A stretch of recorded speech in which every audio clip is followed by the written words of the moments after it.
नमस्कार दोस्तों, आज की कहानी का नाम है हॉस्टल वाला भूत। चलिए पढ़ते हैं आज की कहानी की ओर।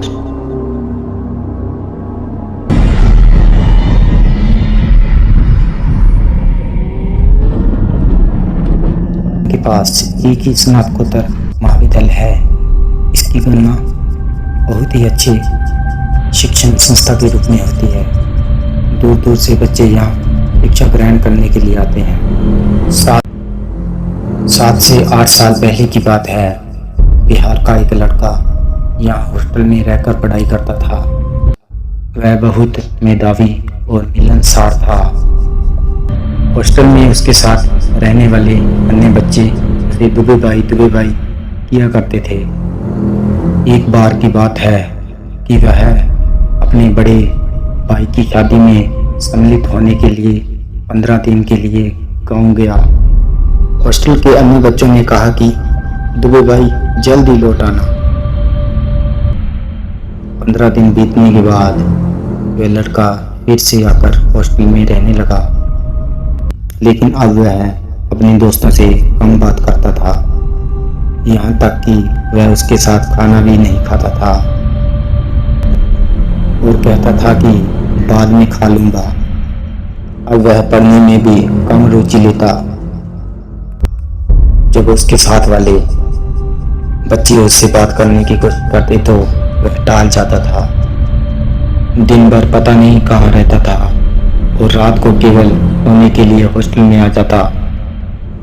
घर से हॉस्टल में आए उसको 1 हफ्ते ही हुए थे कि एक दिन उसके घर वाले हॉस्टल में आए। घर वालों के सभी के चेहरे उदास थे। एक लड़का उन लोगों से बोला कि दुबे भाई अभी तो नहीं है, वे तो केवल रात को सोने आते हैं। उस लड़के की बात सुनकर दुबे के घर वाले जोर से रो पड़े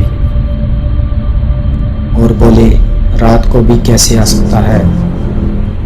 हम लोग तो उसका सामान लेने आए हैं, अब वह नहीं आएगा। हॉस्टल से जाने के 2 दिन बाद ही वह मोटरसाइकिल से एक रिश्तेदार के यहाँ जा रहा था। उसकी मोटरसाइकिल एक तेज आती कार से टकरा गई और वह सड़क पर ही तड़पते तड़पते मर गया था। इतना कहकर वे लोग और तेजी से रोने लगे। हॉस्टल के जो बच्चे ये बात सुन रहे थे वो सारे हक्का बक्का रह गए और उनके रोंगटे खड़े हो गए थे।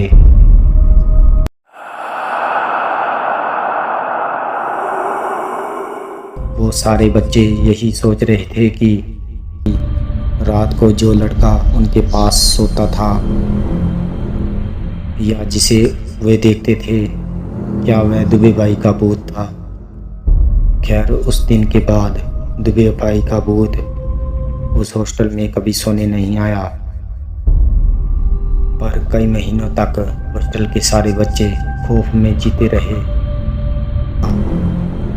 और दुबे भाई के रहने वाले कमरे में ताला लटका रहा।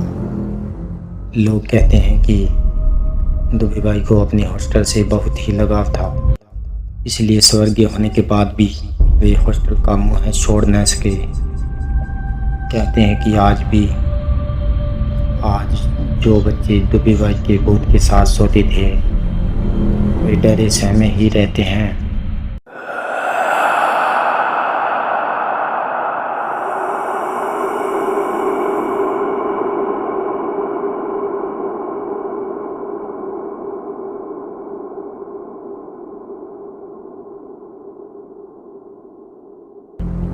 खैर, भगवान दुबे भाई की आत्मा को शांति दे और मोक्ष प्रदान करे।